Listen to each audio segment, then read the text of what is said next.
Notes to myself of a working model to demonstrate the intrinsic features of BNL's device.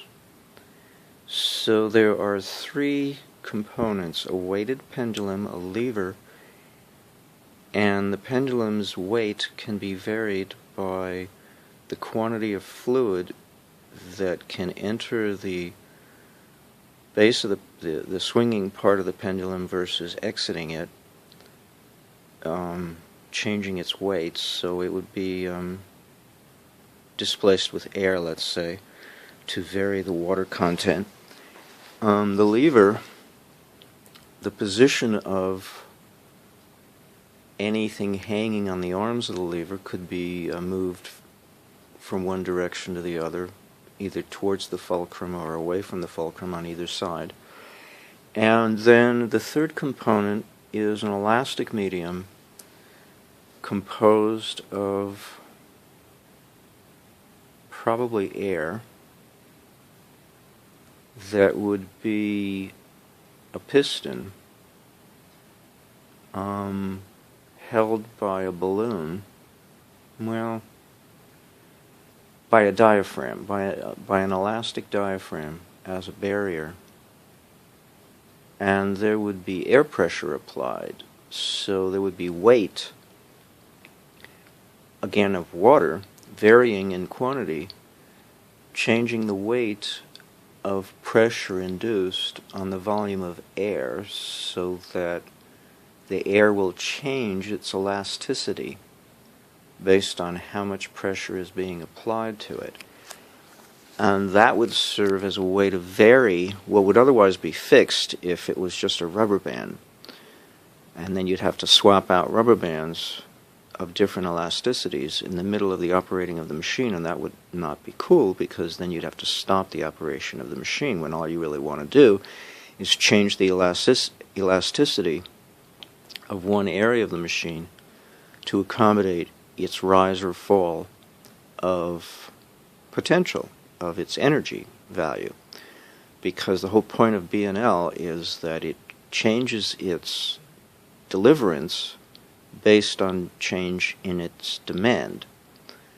And so how do you show that in a mechanical device so that electricity is no longer mysterious, hidden away in nooks and crannies, encouraging secrecy and ignorance? Secrecy on the part of the elite who know what they're doing, and ignorance on the part of the bystander, innocently standing off to one side, saying to himself and to his fellow comrades, hey, look, this is a perpetual motion machine, aka it's a waste of our time to consider, because the people who craft these things don't know what they're talking about, don't know what they're doing. They couldn't pass a basic elementary physics or electrical engineering class if they even tried to, because they never even bothered to try to. And it's a loss of communication between the elite who know what they're doing and the common person who doesn't know anything except what the controlled media tells them. The controlled media catering to vested interests, whatever those might be. So I'm not trying to appeal to the elite, obviously.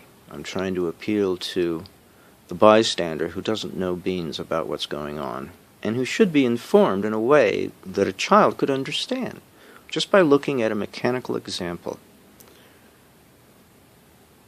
that, by way of analogy, is accurate enough to depict all of the features of BNL without misrepresentation of any sort,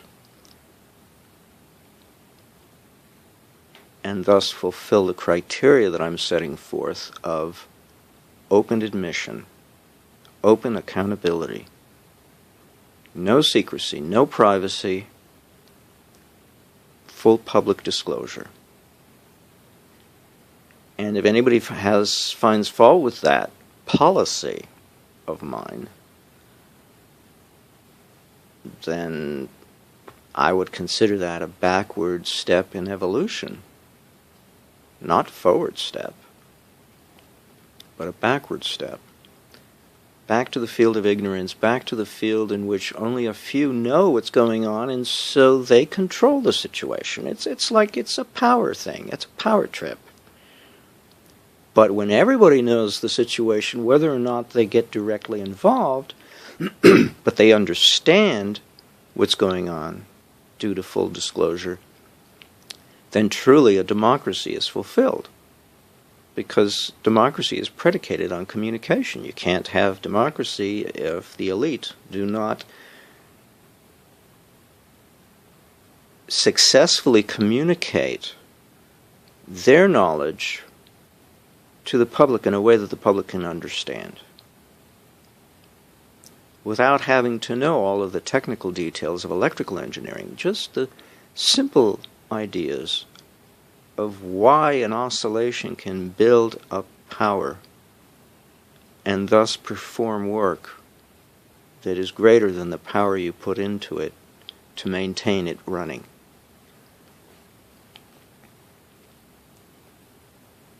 How can the increasing of demand for more work increase the supply as well?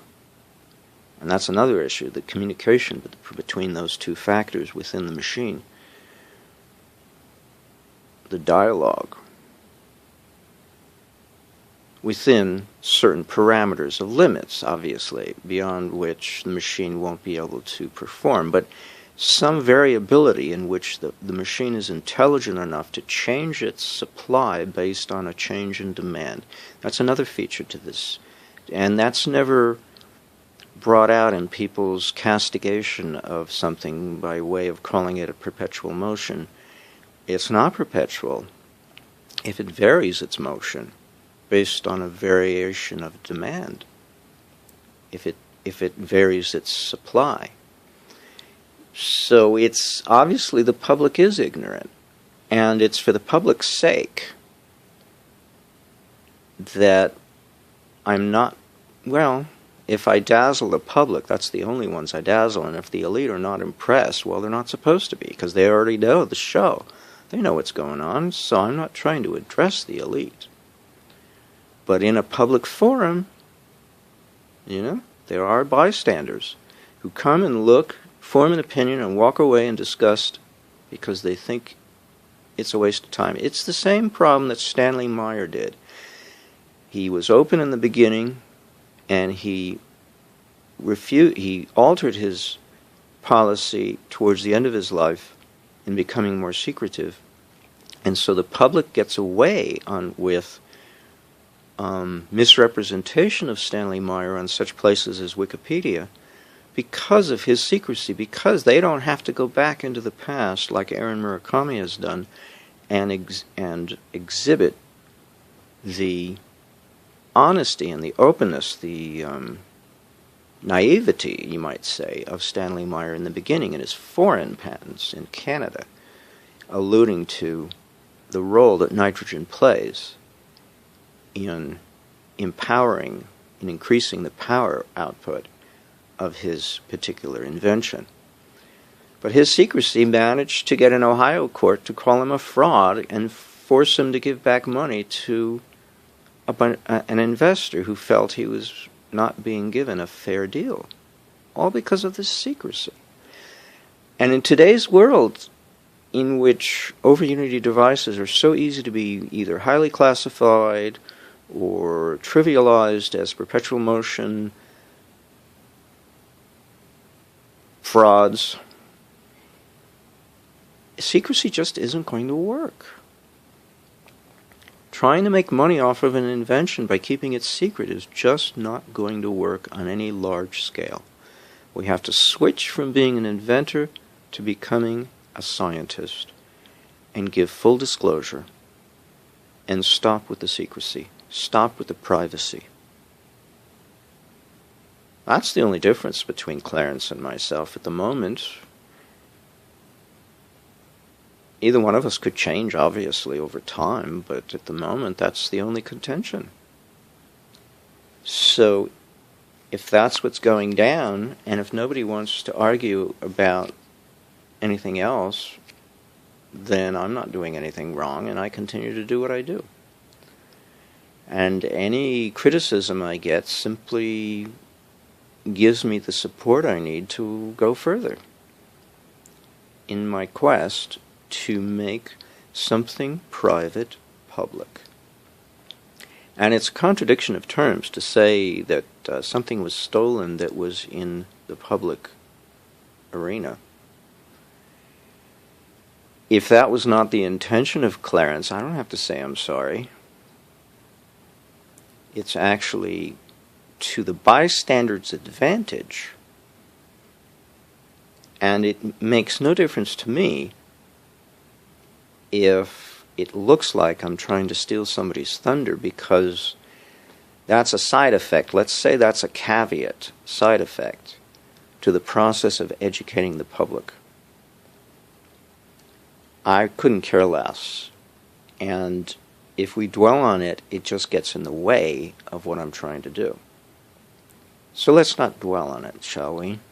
Let's just dwell on the whole purpose for me to disclose what is being held to be private among a few elite. And that's to make sure that the public doesn't get the wrong idea, because an ignorant public will support a public policy of industry refusing to manufacture over-unity devices.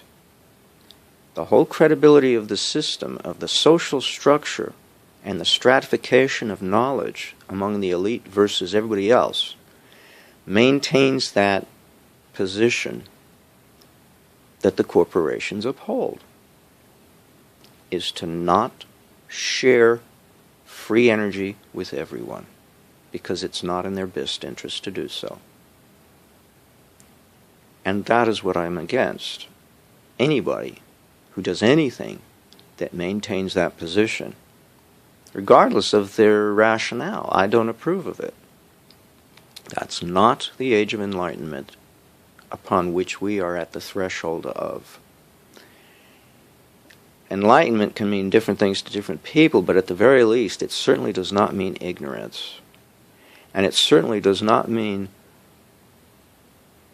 false information among the non-elite, who deserve to know, even if it has to be done in simple terms that they can understand without all the technical jargon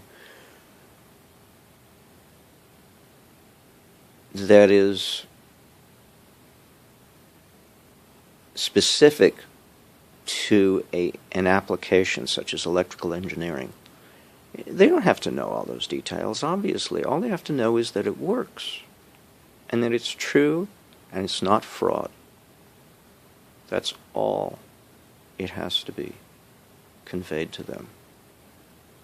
So maybe I've overindulged myself in technicalities, but I'm exercising my skill to develop it to the point at which I can understand the technical details sufficiently to convert them into simple analogies. I have to be able to move readily between both worlds, to be able to facilitate the transference of information between the technically elite and the non-technically public at large. And I have to develop it. It takes time. So it looks like I'm wasting your time and taxing your patience, but it's obvious that the real guts of the information that's going on in this message thread is not public. It's private messaging, which is all very well and good. That's among yourselves, but the rest of the public at large doesn't get to participate, and they're left with the opinion that they started with. It's fraud. They have nothing to cherish, to own. There's nothing for them to own. To validate the claim among the elite that the elite are not frauds, that the elite are not putting on a dog and pony show just to amuse everybody else. So if it looks like, if you want to criticize that it looks like I'm putting on a dog and pony show, it sounds like you're describing yourself. And me too. Because there is no other way to facilitate communication of private information to become public awareness in a way that the public can understand. So again, it's just criticism of policy. Because it's going to be ugly if you consider that ugly. Regardless, if I try to break with policy, it's going to look ugly. Because of exposure. It's this attitude that exposure is somehow ugly. I don't think so. The public deserves to know what the elite knows in a fashion that the public can appreciate. They deserve to know. To change the basis upon which public policy rests. It rests on the public. It does not rest upon the policy makers. Their job is simply to reflect the consciousness of the public, not set the standard by which the public operates in setting up standards for the policy makers. Does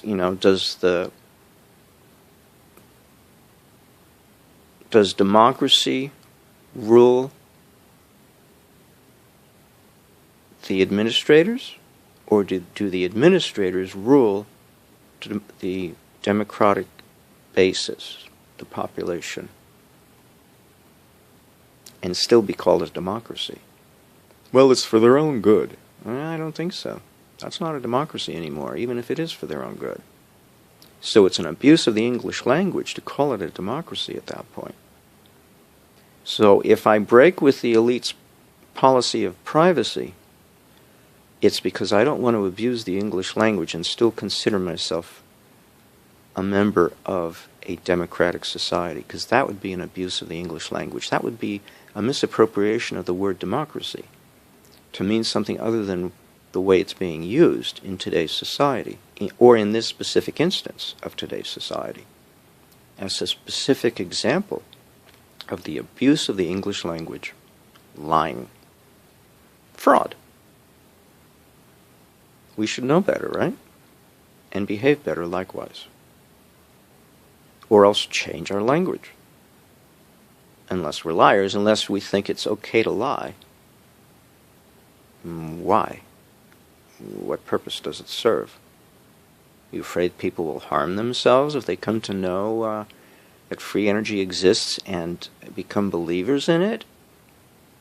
Same as the elite, but on their terms that they can appreciate, the public can appreciate in their terms? How can that be bad?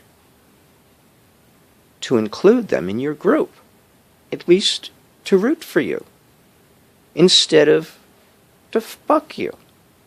They're just going to buck you if they stay ignorant. Come on, that's obvious.